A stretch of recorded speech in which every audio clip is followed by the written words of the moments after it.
We're now live on YouTube, Chairman. Thank you. Thank you very much, Jeanette. In which case, I'll formally recommend proceeding for this afternoon. Thank you for your indulgence there. I think it was useful just to take a breather. If you'd like to continue where you left off, please. Thank you, sir. I think I'd finish by talking about this on the 17th of April. Very briefly, the 21st of April, which I think is the date that Police Sergeant and the Environmental Health Officer came to visit. You were there at that meeting, were you? Yes, that's it, yeah. Okay. And did you apologise and genuinely remorseful to these chaps for failing to keep control? Yeah, I mean, at the very beginning, it's like I say, it's something that's straight into your face, and you kind of pause, I suppose, a little bit of shock comes in, you get a little bit like okay, we've messed up here.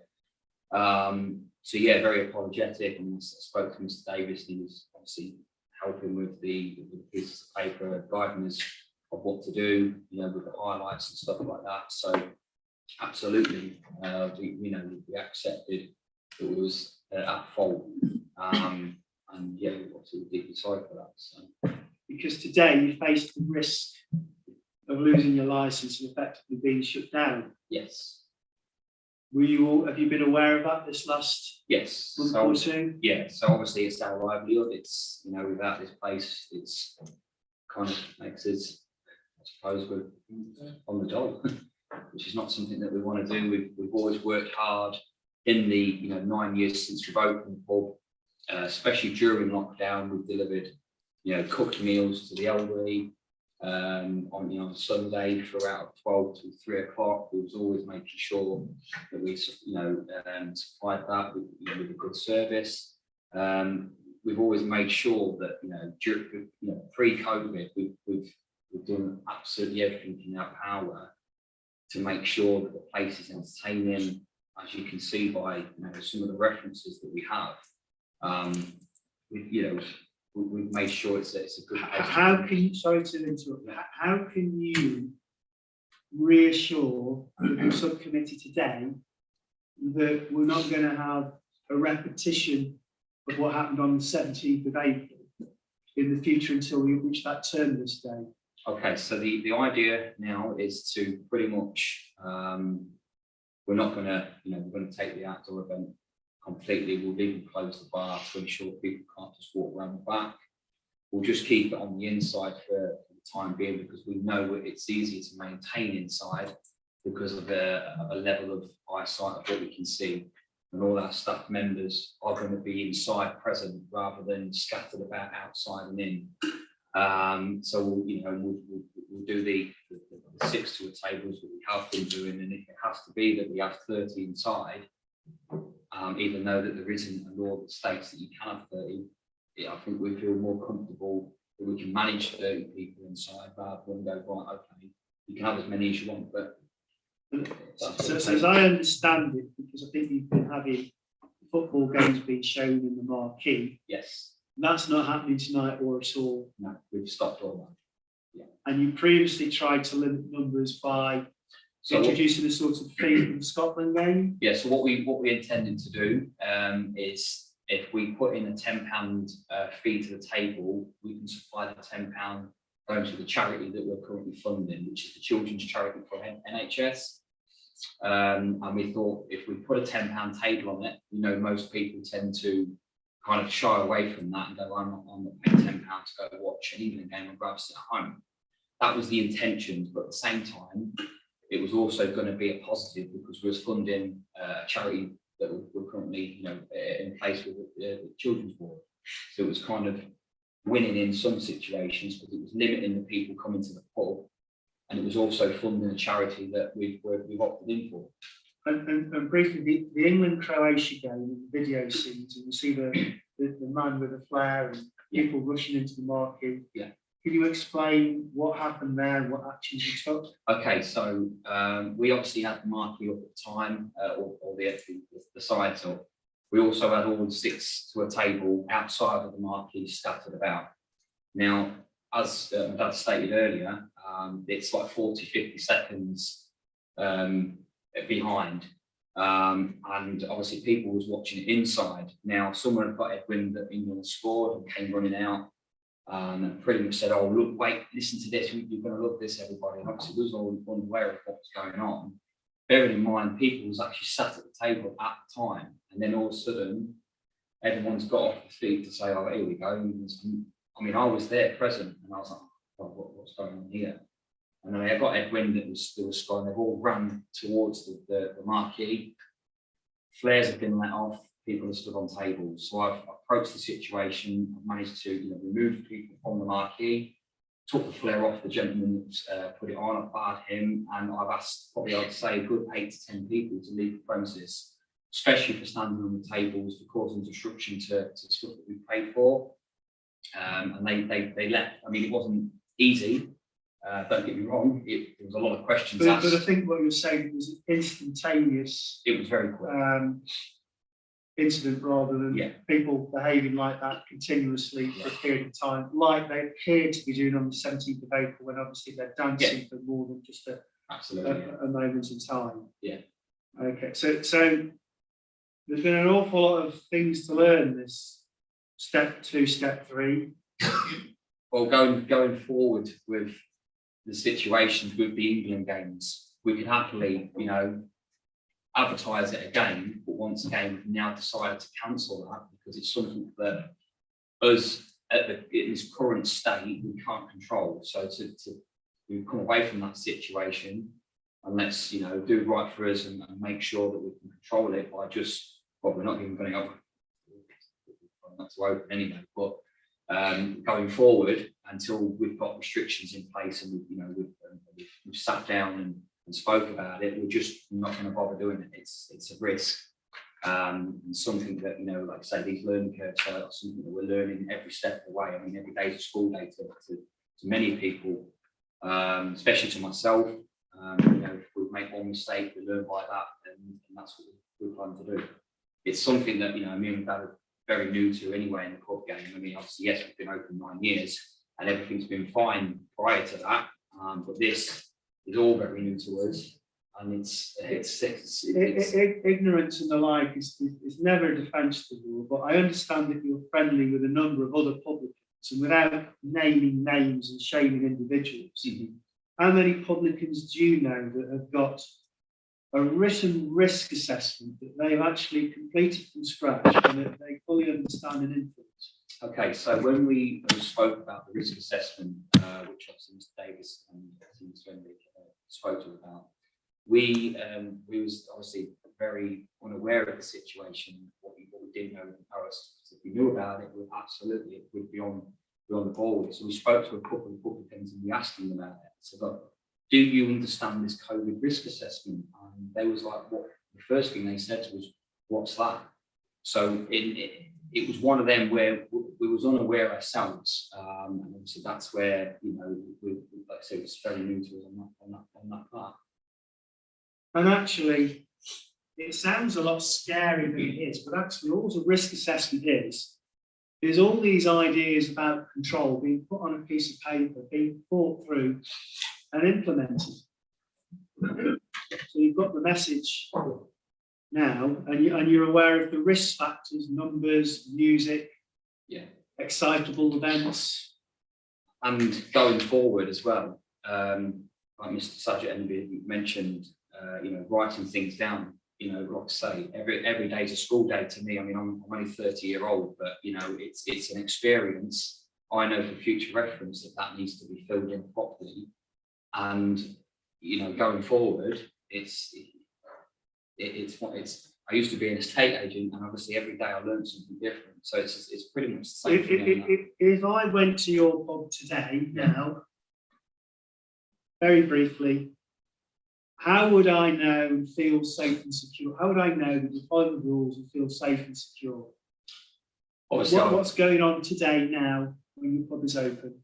Obviously, we've got members of staff, we've got TVs inside, with no entertainment at the minute, but we'll obviously sit you down to the seat, we'll ask you what you want for your drink, and we'll bring it out to you, ensuring safe distance. Obviously, all our members of staff will face masks on. And obviously we'd make sure that the risk assessment would be filled in as well, stating what. But that isn't filled in at the moment, so I'm asking today, talking hypothetically, we were around your pub now today for a drink or something to eat. Keep explaining to the councillors what safeguardings are in place, so they know that the members of the Boston community are safe. Yeah, so obviously the QR codes, the social distancing, the 6 to a table, the table service, also would be ensuring that, you know, safe cleaning system, which is obviously what's put in place anyway, but would have members of staff checking the toilets on a regular basis, you know, ensuring that there's this cleaning system in place, and, you know, obviously we'd have hand sanitizers, which would be placed, which are already placed there anyway, but, you know, would ensure that every single customer is using the QR code, is washing their hands on a regular basis, and is wearing face masks. You know, and if that's the case, we'll make sure that we buy plenty of the boxes for face masks. If people don't actually bring them, we'll give them and say, look, you know, you must wear one if you don't have one. But, you know, these are already in place anyway. And I understand it mainly through a misinterpretation of the guidance you've got in place and remain in place, a restriction on numbers in the pod to 30 persons. We've had it, always thought it was 30 just because, yeah, I don't know where the number came from, but we think that 30 is an actual safe number. Considering the pub size, I think 30 is just, I think, if anything, it'd be better than having 50. I think everyone would agree with that. So we're happy to stick to 30 inside just for our own safety and to ensure everyone else's safety. No more questions, but I've obviously got several character references and some information about their assistance with their charitable Make a Child Smile scheme, which I'd like to present to you, please. Yes, if I'm right in thinking, I'm happy for that to happen. Yes, Chair, I'll take the opportunity to say that. Thank you. And with David. No objection. In which case, we'll back into the police and let them have a look first, and then they'll circulate round. Thank you.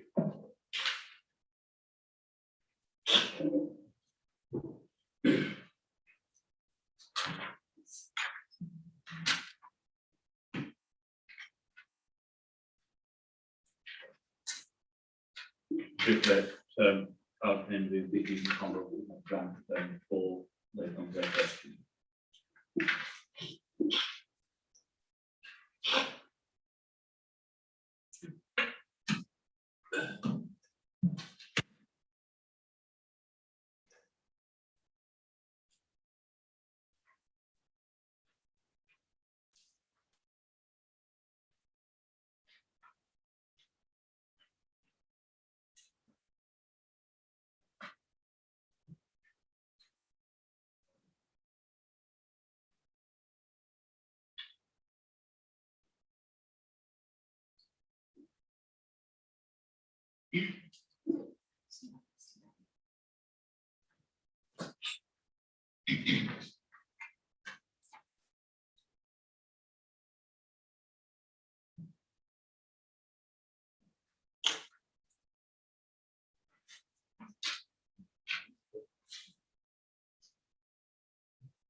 Councillor James, are you okay for you to do your question? Or would you like a little longer? Oh, that's fine, Chair, thank you. Take over to you. Thank you. Were you working on the 17th? The idea was to make sure that everything was run smoothly from the beginning. That being that when I got there, I think it was 10 o'clock in the morning, I was putting everything in place prior to people turning up. That was ensuring that the staff knew what was the plan, etc., etc. And then obviously when people started to arrive, I was ensuring that they was being safely taken to their seats. It was only really, I would say, a couple of hours into the afternoon that I kind of like slowly came off from that. So by sort of 8, 9 o'clock in the evening, you wouldn't be working, you were just there as a social aspect? Yeah, I mean, I kind of clocked off in the afternoon to kind of just, to take a seat pretty much. But the same breath, I was also making sure that people were abiding by the rules at the same time. And as was going back to earlier, many people was, holding their hands up saying, yeah, sorry, we'll take a seat. And then once your back's turned, you're back up again. So, I would say I've switched off at around 2, 3 o'clock in the afternoon. We've alluded to the fact that when I came and initially spoke with you, you sort of said that apart from a few noise complaints, everything had gone well. Yeah. That's what you genuinely thought, wasn't it? Not necessarily gone well. I think when we knew we had the noise complaints, I think, like I say, it was more we were startled.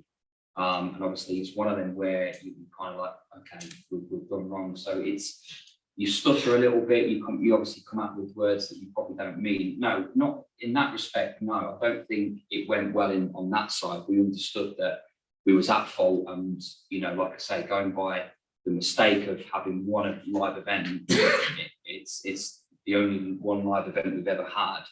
And we've absolutely, we've mocked up on it, and we accept full responsibility on that.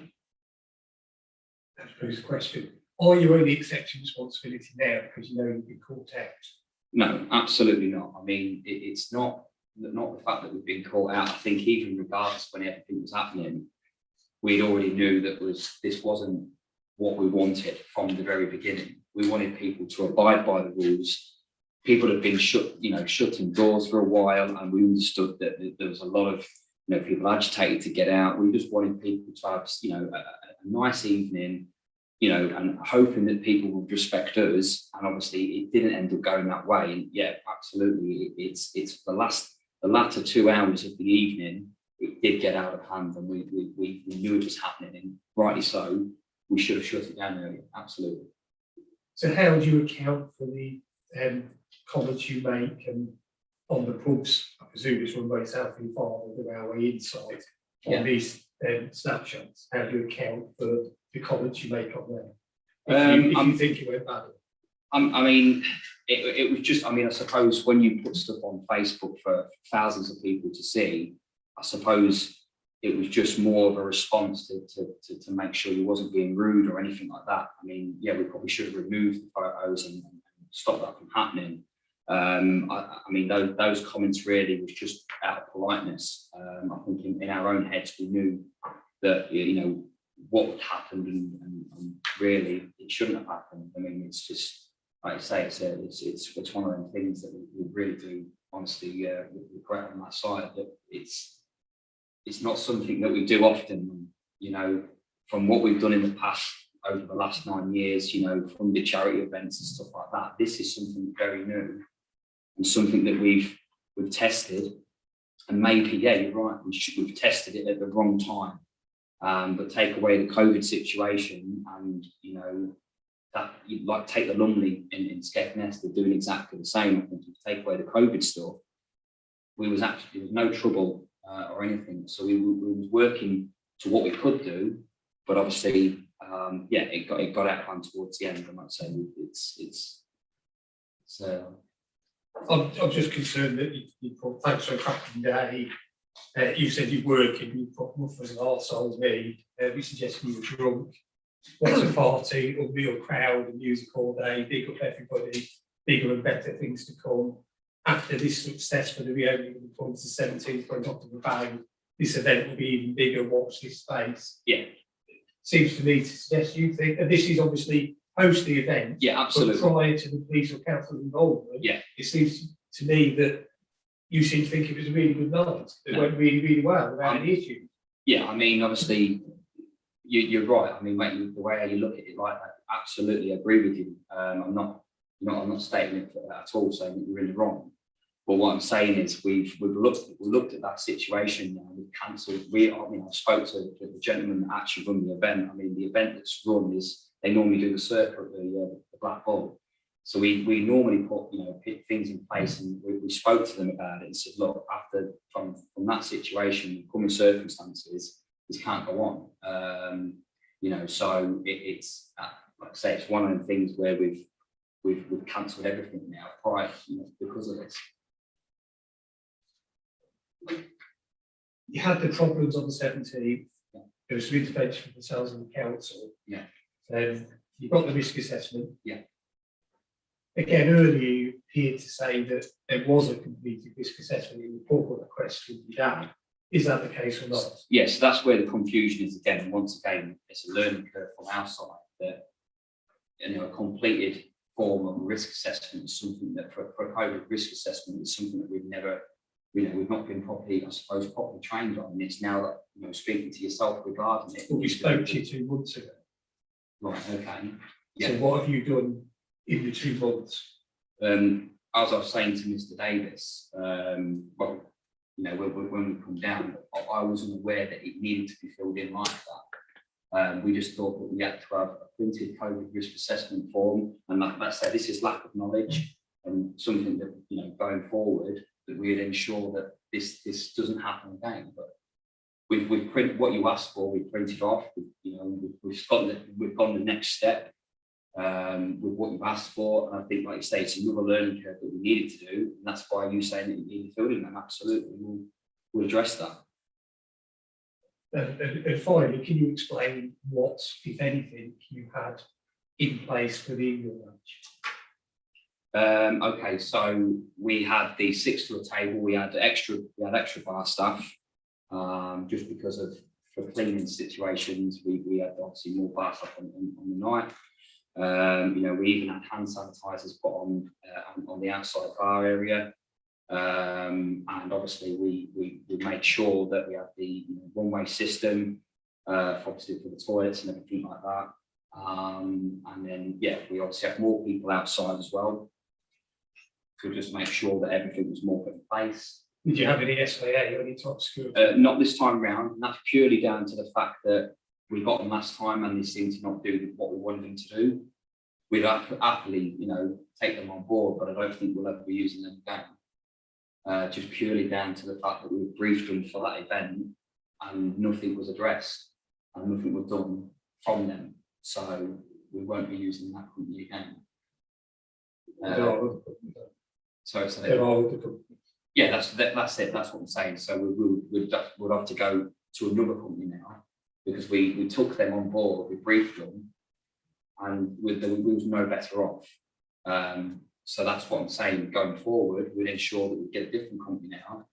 But these things we're now limiting for the football games. We're not going to be having the football games outside. So it will just be till the time being of the restrictions, just 30 inside, and that's how it's going to have to be. No further questions. Thank you. Obviously, 2 months ago, Sergeant Henry itemised toilets and had quite high digital readings. Yes. Can you tell the committee what you've done since then? Okay, so obviously every time our staff are now on, they come into their shift, we ensure that every single staff member at least 15-20 minutes on their whilst they're on their shift are walking by the toilets, checking in there, making sure that there's no big crowds or anyone that's acting a bit mysterious and stuff like that. We also make sure that they've got cleaning kits on, to, you know, to making sure that they are kept as much as possible. But sometimes when you're taken away from the, you know, bar, it can get a bit, you know, probably a little bit busy. It's not what we employ them to do, but that's what we've now put on in place, just for extra, you know, cautions to ensure that there's stuff like that isn't going on inside the toilets. Have you got any records of that? Actual records of what you've actually trained your staff, how often they're checking toilets, what they find in the toilets, if anyone's removed? I mean, we haven't particularly trained them as such. We've just basically, I mean, to be fair, I mean, with Royal Ramsey with that, we was none the wiser that there was a training system to see what drugs were. I just basically said use more common sense. If you see people acting suspicious, addresses, or, you know, ask them what they're doing. You know, and if you hear anything, any sounds that you shouldn't really, you know, hear in the toilets, then absolutely question them about it. But no, I mean, in terms of training, no, we'll be honest, we haven't really given them any training as such. We've just basically said, look, be firm. You know, if there's someone acting suspicious, you know, if you know, people are constantly going to the toilet at the same time and it's the same people, question them, follow them. I mean, I'm like I say, I'm 30-year-old, and I've seen it in Boston on a regular basis when, you know, the same two people go to the toilet at the same time. You start asking questions, and we've obviously put that towards our staff members that has happened. So yeah. Okay. Just moving to the screenshots. Yeah. Obviously, some of which you feature in. Yes. I know that the pictures are blacked out on the faces, so that I don't know if the committee has got a blacked out copy or have actually seen the originals. But I can confirm that no one in any of those photographs is wearing a face mask, be it in the actual front of the photo or in the rear of the photo. Yeah. And obviously I've taken the screenshot so that you can tell when it says 22 hours beforehand when it was posted, so we can roughly know that most of these are actually early afternoon. Yes, We're yeah. not prior to Yeah, the yeah. PCSO visit. Yeah, absolutely. Can you just explain why we've got tables with more than 6, we've got people stood drinking, we've got people that are different groups, because having seen the Facebook pages and the names, I know Yeah. they're not on the same table on your Yeah, table list. Yeah, yeah. Can you just explain why that's gone on? Yes, so obviously, at the time when, you know, these photos was taken, I think it was one of them, you know, one of the mistakes again, but people that wasn't actually stood, wasn't actually at their tables was told numerous amounts of times, please go back to your seats, you know, don't be standing up.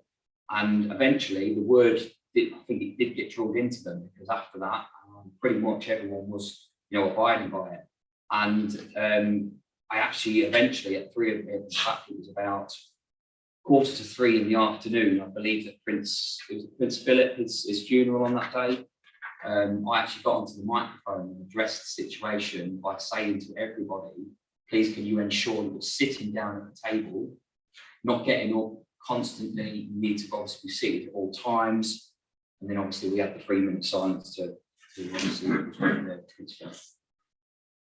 Because obviously you provided your table list, yes, and I can see that sometimes you've got like girls tables and boys tables. Now, Yes. a lot of the people I know are couples. Yeah. So do you not think that's an issue to start with, that you're going to have them socialise and wanting to socialise through your however many hours event that they're there?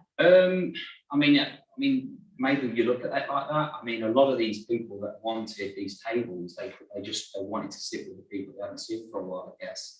It wasn't really to say, you know, I mean, I've been locked up with my couple for a year, can I please sit with her?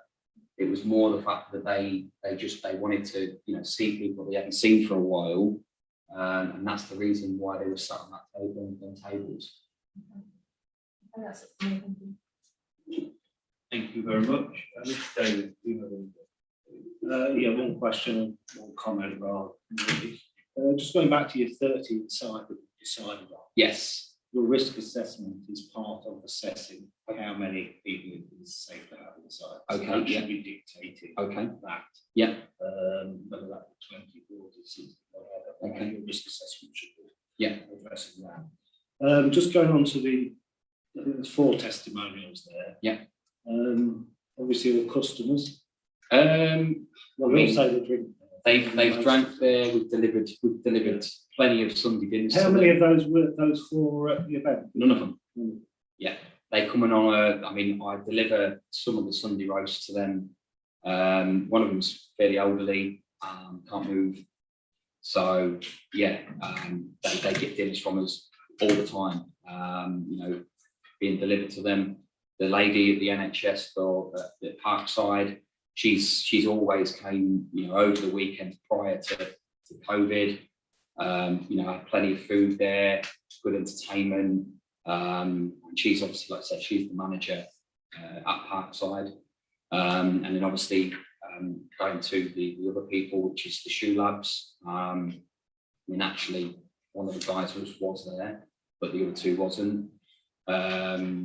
Like I said, we kind of try and push business to them as well. So, Because I don't doubt that what they're saying is true, that it was a really good time. But it Yeah. doesn't mean that you're doing it the right way, is it? No, That's what I I'm mean, saying. like no, absolutely. And this is what I'm saying. I could probably get 4 people that say I'm a really great bloke. Yeah. Tomorrow, and probably 4 that say I'm like something else. Absolutely. Yeah. So, No, all I'm saying is don't hold a lot of store by. no, absolutely. Agree. I'm not disagreeing with it at all. But obviously, to these kind of people, we've always provided, like I say, going back prior to all this COVID stuff, we've provided fantastic service to everyone who comes into the club.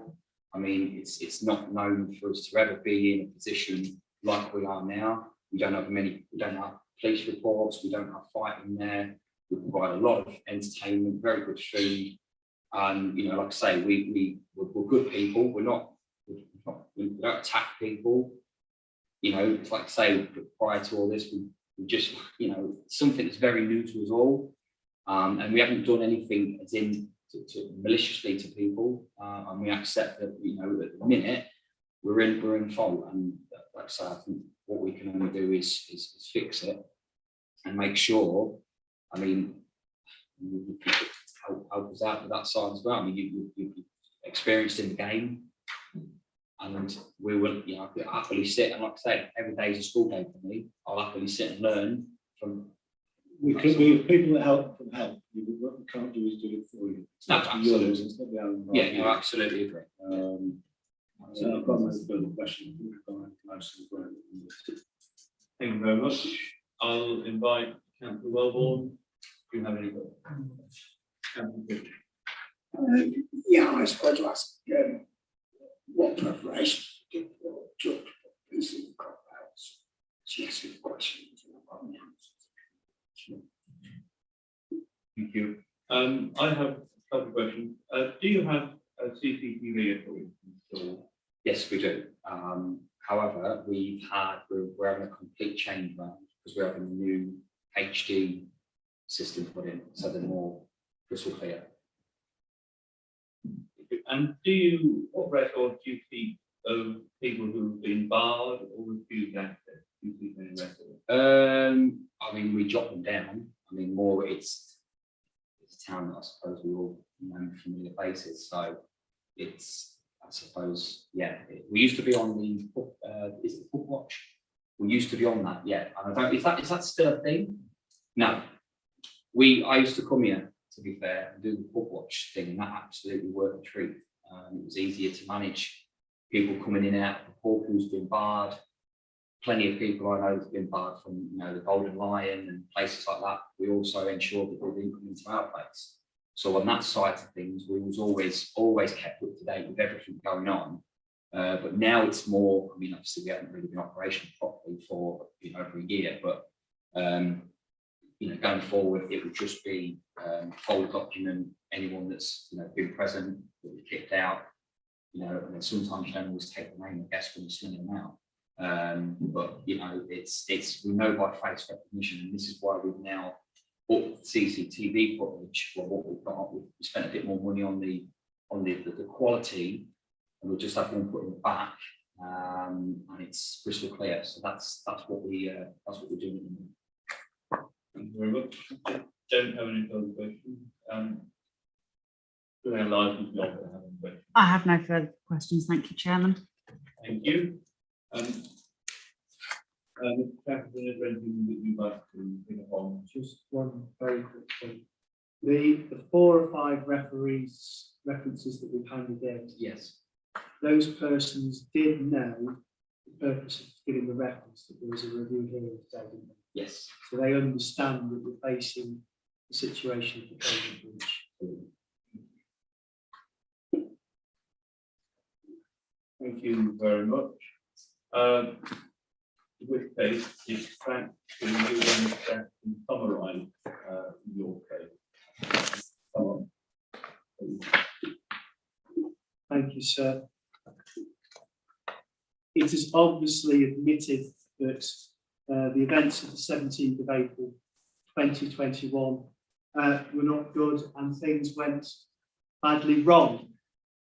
And you've heard the officers state that other publicans have shown enough initiative, at least when things are going wrong, to give the police a call and a helping hand. I think my clients wish now they'd never at all bothered with trying to do something by having this event outside and by trying to operate. They started off with good intentions. I know that the police have suggested otherwise, but you've seen the Facebook posting, you've seen and heard evidence that they had certain rules and regulations set in place. You had to, on entry, so before you entered, you had to book, you had to provide details. You then had to do the track and trace system.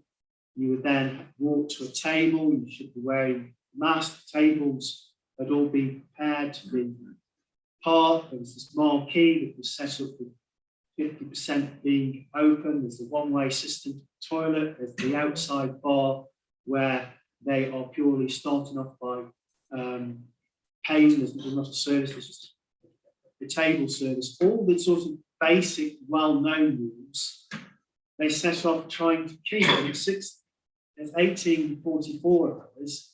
The only evidence that we got, other than my clients, is from the police officer that says things seem to be going okay. Yes, we've got a few pictures on Facebook where maybe people have taken selfies and momentarily lapsed or breached the rules. But generally speaking, if there are any real concerns at 1844, we know for a fact that that officer in some way would have sought to have intervened in some way, rather than just say, just turn the music down. It does get out of hand. We accept it, they lost control. And had they done a proper risk assessment, I think they would have realised that all these processes they've got are all very good. But after several hours of lots of people consuming alcohol, with music playing, even decent, well-behaved people are going to start losing themselves and forget themselves, start to sing, stand up, go to the bar, and they lost control. And they should have pulled the plug at 8 o'clock or whatever time it was to say that control was lost. Unfortunately, they didn't pull the plug till 10 o'clock, and they'll forever regret that. And they have to put their hands up and say, we messed up. They are not alone. I did some Googling yesterday. There are an awful lot of publicans that have struggled to control and manage their establishments in line with the rules. I leave it to your judgment. Quite frankly, at times when I'm a lawyer, I've been confused and bemused by what guidance, what rules apply. I'm not certain now what step 3 actually says, and my clients have even said, well, we think the rules at the moment are only allowed 30 people in the pub, when apparently that's not the case. Some of the rules have not been clear. The written risk assessment was something that I wasn't aware of, and I'm somebody that does licensing law. The thing about the risk assessment and where they've gone wrong is they've got all these rules, but they've not addressed to a particular event. You know, basic schoolboy error, drinking from 12 noon till 10 at night. People are going to get intoxicated. Having 120 people, it's very difficult to control those sort of numbers, even with the best will in the world. Having the England-Croatia game on, we all get excited. Well, many of us get excited when England score a goal, and momentarily we show joy and emotion, and they haven't done that. And that has been the problem, not one of bad intention, but one basically, to put it broadly, of a lack of knowledge and a lack of understanding that many other publicans have. They've learned a lot today. They've learned a lot over the last couple of months, and they've decided that they're not going to have these outdoor events. They don't feel they can manage them. They're not going to have them anymore. You've heard that they've now got many more restrictions in place than they need to have. And the message is, we've learned our lessons, sir. There's not going to be a repetition. Touch wood, the 19th of July will come and we can open up again. But until that point, I think you'll find they're going to run a very conservative ship. You'll find that there's an awful lot of publicans out there who've decided that they're not going to reopen simply because it's pretty impossible on occasions to run and manage your establishment in a way that you can maintain the order that the rules require. And I would ask you on this occasion to consider that although there is a serious breach of the rules, looking at those videos makes me wince, and it makes these people wince. But they have learned their lessons. They started off with good intentions before they got it wrong. And now how they have learned and how they've wished that they would have listened to the people that were trying to help them in the beginning. You have a number of possible options today. The Armageddon or nuclear options, you can revoke their license and say, this is a really serious matter, and we can revoke your license. And that's the end for them. They own the pub. It's something that's been family business since on and off for 2012. It's the end of their livelihood. And prior to this event, there was nothing to concern about the way they managed the pub. And I would say that subsequent, apart from coronavirus-related matters, there's been nothing to concern you subsequent. These people are generally good, competent publicans who have failed to manage a unique, novel situation, the coronavirus pandemic. There's an awful lot of us that have, I'm afraid, not always done as we should have done. So revocation is going to be a nuclear option.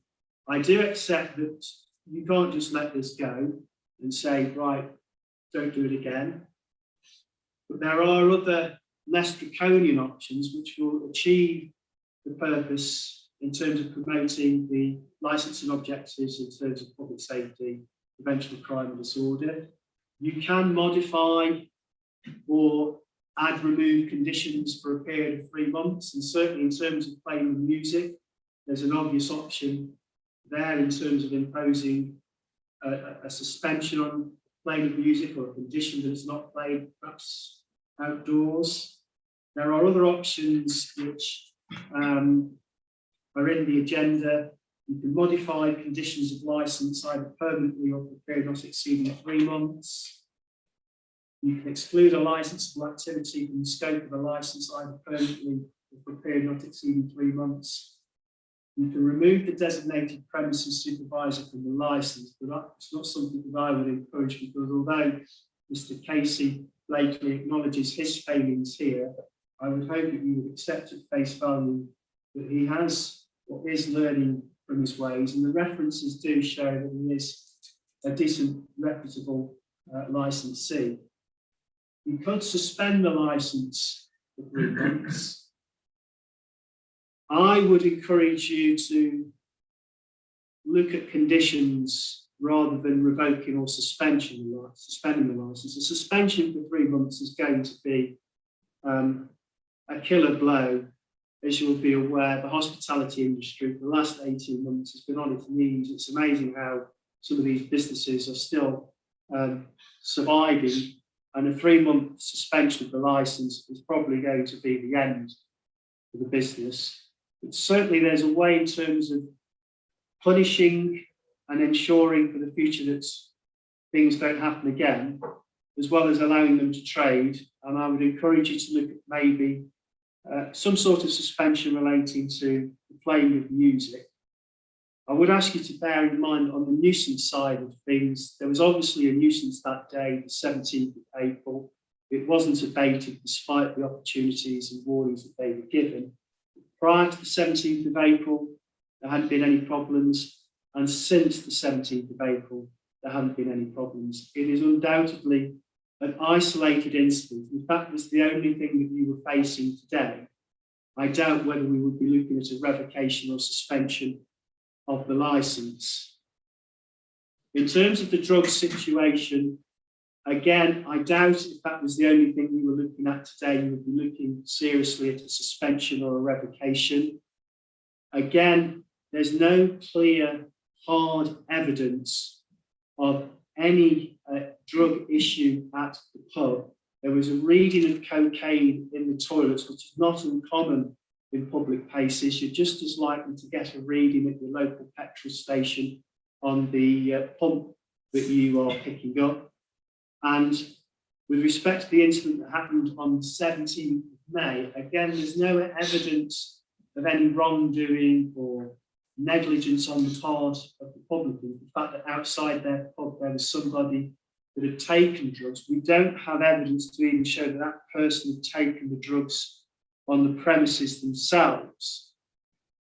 We've spoken about drugs policy. As far as I'm aware, there's no requirement under the Licensing Act or under their licensing conditions to have a written drugs policy. It's clear that they do have something of a policy, but like a lot of things, it's a bit haphazard and it hasn't been written down, and no records are kept. And I think that's one lesson that is going to be learned: coronavirus, drugs, whatever, that things do need to be documented.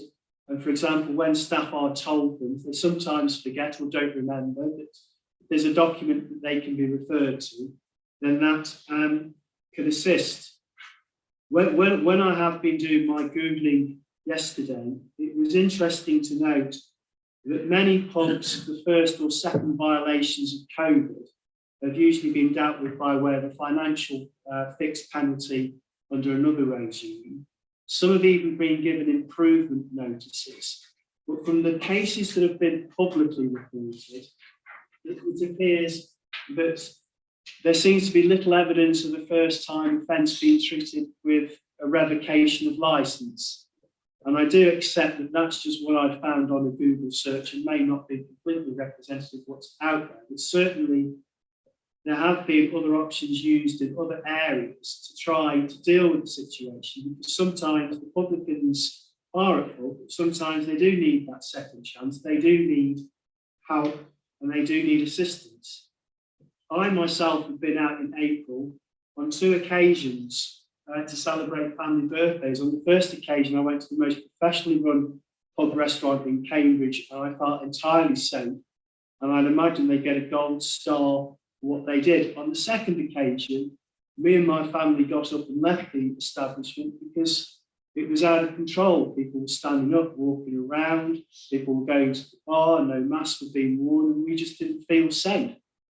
And I'm not saying just because it's happened elsewhere means it's acceptable. I'm just saying that I'm afraid there are other people that have made mistakes, and I would encourage you to consider this is a mistake rather than a deliberate flouting of the rules. Mr. Casey Blakely even says in his Facebook posting, "The police are watching us. Please behave." So I don't think there's anything further I can usefully add unless you have any questions of me. Thank you very much. It now falls to the police and Mr. Davis to summarise your case. Thank you, Chair. I don't accept that this is a mistake. This was advertised as a DJ event, and that's what it became. There were decks. Had any care been taken on the day in question, this event wouldn't have escalated into the way it did. You can see from the screenshots that early on, just after midday, 1 o'clock, 2 o'clock, that people aren't adhering to social distancing rules, that they're wandering around that masks aren't on. A lot of weight has been put on the evidence of the PCSO who attended for a few minutes and had a snapshot of the event at that time. At that time, he thought people were adhering to social distancing. Obviously, the event then went on for some time afterwards, and we know from all the calls to the members of to the police by members of the public that it escalated out of control. It wasn't the lack of a risk assessment that made this happen. It would have been good had a risk assessment been in place. It may have helped them, but it was a lack of care. I think you'd have to have been buried in a hole for the last 12 months not to realise what was occurring in front of them should not have been occurring. And on their own words, they haven't done anything for a good hour and a half, 2 hours to try and stop that happening. They just let it happen in front of them. And again, if you look at the screenshots after the event, they were quite happy to post all over Facebook and similar about how fantastic the event was, what a tremendous day it was, and how things are going to get bigger and better. It was only when themselves and the council had the meeting with them that suddenly they've had a change of face. What is also relevant is the fact that whose responsibility is it? Who was in charge on that day? There appears to be the two people who should have been responsible for it, both abdicating responsibility. How many chances are they going to have? As I said, I don't think that an event like this, it was mismanagement from the off that caused it. It wasn't a mistake. It wasn't an accident. They just organised something and didn't have proper control of it. We then had a meeting. We mentioned a risk assessment. I gave advice in relation to refusals, registers and similar. Mr Davis gave his advice. We're now here 2 months later. The risk assessment hasn't been filled in. They've got no records of any training of staff or anything, but they're reassuring the committee that this time moving forward, they'll get it right. Well, they've had 2 months to get it right and produce those documents here before you today. That's my big concern, is what confidence can you have in them moving forward when they haven't demonstrated anything in the past 2 months. Again, I don't accept that the football was a one-off, that it was just when the goal was scored. If you look how those people are crammed into that marquee, where the tables are situated, how they're behaving, there are 2 flares that are set off. And again, where's the control amongst that? Even in normal times, without a pandemic, an England match during the Euro tournament is something you would expect to pull to flag down as high risk. And clearly, when England score a goal or get the opposition score against them, would be a trigger area. They can't have it both ways. We've got it on one hand that they've been in business for 6 years, 8 years, that they've run the business. There's no issues at it. They know what they're doing. But on the other hand, they don't really know what they're doing, and they're naive and don't really know how to control it. The situation with COVID isn't hard to control. I don't accept that the guidelines and the regulations are hard to understand. They were implemented last year. They continued having to be implemented throughout 2020, and the regulations that came in April this year weren't something new. Most of the premises have been mothballed since November, and most of them just had to open up and do what they had previously been doing. Unless these gentlemen have persuaded you that moving forward, they know what they're doing, that they've taken steps to rectify all the problems that we've had, then I still think that revocation of the licence is a sound decision. We have 4,500 licensed premises in this county. The vast majority of those businesses treat it professionally, have been doing what they should be doing. There is a tiny minority that have done it wrong. Not because of any mistakes, just because that is how they've chosen to do it. And I think this is a case of, this isn't a mistake, this is a decision they made and they got caught out. Thank you, Chair. Thank you very much, Karen. Enderby. Thank you, Chairman. Really, in summary, I think the premises is operating in a manner that's caused a significant breach to coronavirus restrictions in terms of loud music, singing, dancing, service at the bar, and that has put at risk not only themselves, but patrons, but the wider community. And there's a breach of the licensing objectives for public safety. And in addition, not only have they done that, but they've also caused public nuisance to those in the immediate area. And whilst they plead ignorance, they were clearly given some, what I believe, good advice before the event even occurred. So I don't think you can plead ignorant or startled that at events they were given some advice. They just didn't, or chose not to take it. Thank you. Thank you. Martha, are there any matters that you wish to raise or have resolved? No, Chairman, there's nothing I think we have not covered. Thank you very much. I will.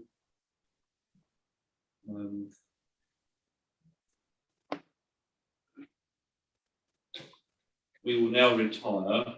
I must ask that you all to leave in order to allow the subcommittee to make its deliberations. The legal advisor will remain with the subcommittee but will not take part in the deliberation. And if legal advice is given during those deliberations, the legal advisor will reiterate this advice in public when the hearing recommences. If you wish to wait until a decision has been made, the clerk will escort you to the council chamber.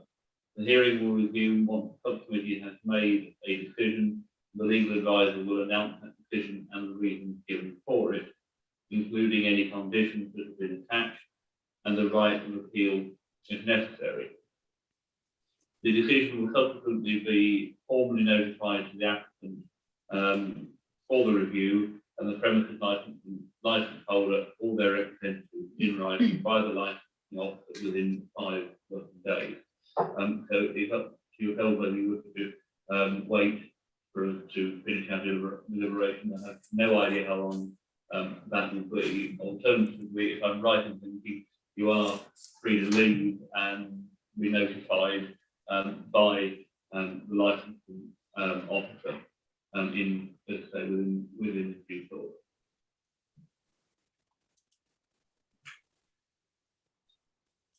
Thank you. And are we deliberating here? What are the arrangements around deliberating? Are we deliberating here because we have a connection through to our legal advisor, or are we retiring elsewhere? Martha, what would you prefer? I mean, you're going to have to do it through my laptop, so. Yes, I think the understanding is that that